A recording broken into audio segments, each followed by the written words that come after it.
bound by his ankles. None of those did he. I guess he was able to get out and survive. So Houdini's heart-pounding getaways usually involve a healthy dose of trickery, and but they were also genuine risk. In 1915, Houdini nearly suffocated during a stunt in which he was shackled and buried under 6 feet of dirt. Houdini had made a career out of surviving the impossible, which only made the circumstances of his 1926 death all more mysterious. The 52-year-old performed before a packed audience in Detroit on October 24th, but was rushed to the hospital afterwards with an apparent case of appendicitis. He died just a week later on Halloween, leaving his legions of admirers bewildered. Okay, so an obituary in the New York Times expressed shock at the passing of the man who so often had seemed to thousands to be cheating the very jaws of death. And I want to talk about something else. So I've been to Detroit, and I don't remember anybody talking about Houdini there. And I think they should have had some of his cool, iconic stuff there. But I did see they had Houdini stuff in Las Vegas when I was in Vegas. So, I don't know why they don't have it set up in Detroit. So Houdini's final performance, the strange series of events that led to Houdini's demise, had kicked off several weeks earlier on October 11th, 1926, while being shackled into his Chinese water torture cell during a performance in Albany, New York. So it says he was struck on the leg by a piece of faulty equipment. He hobbled his way through the rest of the show, but was later found to have sustained a fractured left ankle.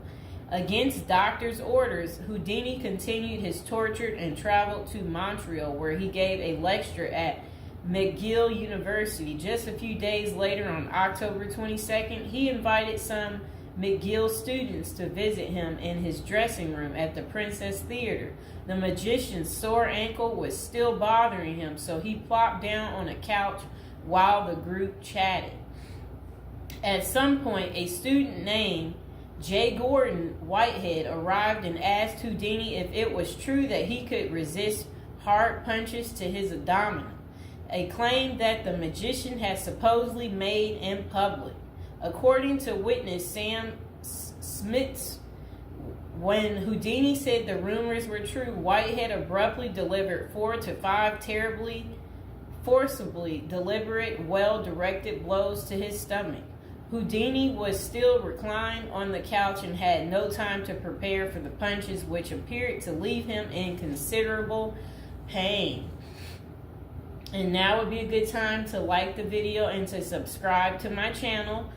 Do you like this new series? This is the Death series, and there will be more series to come and more episodes from the Death series as well. And do you like my prison series? And if you haven't checked out my prison series I created just for you, you can go ahead and check out my playlist. And there's also a love spell series that I think you will enjoy too checking out. Okay, so Houdini brushed off the incident at the time, but that same evening he began to complain of discomfort and stomach cramps. His condition only worsened the next day when he boarded an overnight train to Detroit for a new run of performances. The magician developed severe abdominal pain, cold sweats, and fatigue, and his temperature rose to 104 degrees. A doctor suspected appendicitis and instructed Houdini to go to a hospital, but the performer insisted on taking the stage for his opening night show at Garrick Theater. Isn't that really funny? He still wanted to work even though he wasn't doing so well. Okay, he proceeded to struggle through his routine before collapsing immediately after the final curtain. The show would be Houdini's last. The same night, he was taken to a Detroit hospital and prepared for surgery. Doctors successfully removed his appendix, which was found to have ruptured several days earlier, but it had already poisoned his insides. Despite a grim prognosis, the magician clung to life until October 31st, when he died with his wife Bess and his two brothers by his side. The official cause of Houdini's death was listed as peritonitis caused by a ruptured appendix. At the time, the magician's doctors firmly believed that the illness was the result of so I guess some guy had given him something backstage during an encounter in Montreal. Okay, so such cases of traumatic appendicitis are extraordinarily rare. One study found only a couple dozen instances over a nearly 20-year period, but in 1926 the diagnosis was widely accepted. Houdini's life insurance company was even forced to pay his wife a double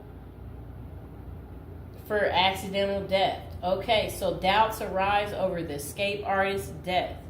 Houdini was laid to rest in Queens, New York.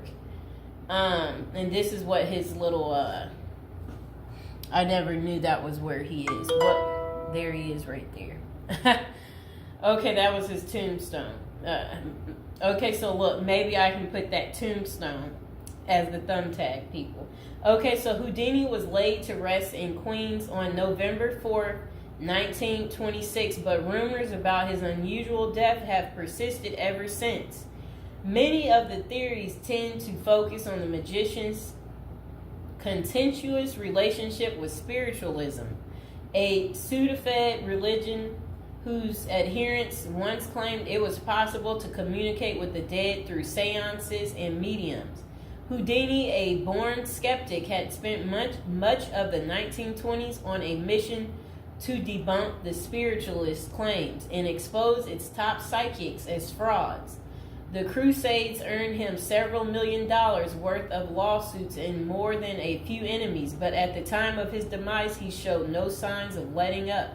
Just a few months earlier, he had testified in front of Congress in support of a bill to outlaw fortune-telling in Washington, D.C. Could Houdini's meddling have gotten him killed? In the 2006 biography, The Secret Life of Houdini, authors William Kalash and Larry Sloman contend that the magician's death may have been a carefully planned assassination by members of the spiritualist community. If one were to suspect Houdini a victim of foul play, they write, then the section of organization crime that was composed of fraudulent spirit mediums must be considered likely suspect. Okay, so Kalash and Sloman argue that the spiritualists had a history of poisoning their enemies, and they note that no autopsy was ever performed to confirm Houdini's death. I wonder why. So his death was actually caused by appendicitis. If someone were hell-bent on poisoning Houdini, it wouldn't have been very difficult, they concluded. Considerable debate has also focused on J. Gordon Whitehead, the McGill student who supposedly delivered the potentially fatal gut punches to Houdini's Montreal dressing room. In the 2005 book, The Man Who Killed Houdini, author Don Bell floated a theory that Whitehead may have been in league with the spiritualists, some of who had previously threatened to harm Houdini or have him beaten up.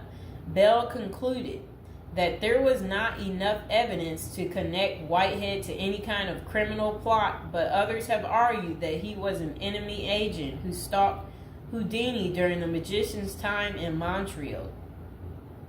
Okay, so was Houdini murdered?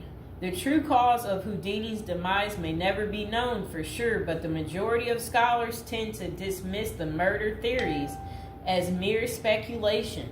For them, the more pressing question is whether Houdini's ruptured appendix had any connection to the stomach blows he received a few days earlier. Don't forget to like the video, and if you're new to the channel, go ahead and hit that subscribe button. So while the evidence shows that such conditions is indeed possible, many consider it more likely that Whitehead's punches simply caused Houdini to ignore an already existing case of appendicitis. By the time the magician finally sought out treatment, the theory goes it was already too late. Interestingly, perhaps the most sought after source for information about Houdini's death is none other than Houdini himself in what amounted to his ultimate test of the spiritualist's claims. The magician promised his wife Bess that he would try to communicate with her from beyond the grave. Bess went to hold an annual Houdini seance for 10 years before finally abandoning the search in 1936. Fans and fellow magicians have since made the seance a Halloween tradition, but thus far, the great Houdini's ghost has refused to speak. I wonder why. So I hope you guys enjoyed hearing